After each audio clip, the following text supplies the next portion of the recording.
Ang ating ay merienda ay hinango po sa tinapay.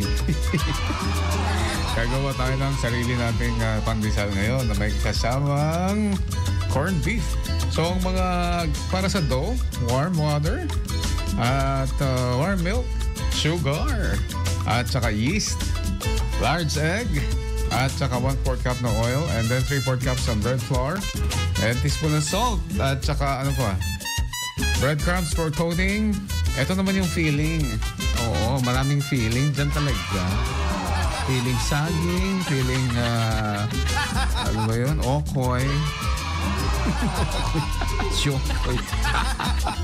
At onion, garlic, a bit of oil. So, sa dough natin, mekos-mekos lang natin lahat mga idol. Hanggang sa, ito na yung gagawin natin na tinapay mamaya. At para sa filling naman, ito painit lang natin ang ating magpainit tayo ng mantika at isa natin ang onion. Hanggang sa ito ay lumambot, ilagay natin ang garlic at para maging aromatics. At ito pa ang corned beef. Alright, mga idol. At ito ay palamig, i-set aside muna natin. I-bake natin yung ating dough at gagawin nating pandesal. Siyempre, andito lang sa instruction para sa mga karagdagang detalye. At pag na-i-bake na natin, hatiin lang sa gitna at ipalaman na ang ating nilutong corned beef. At eto, meron ka ng masarap na ay merienda.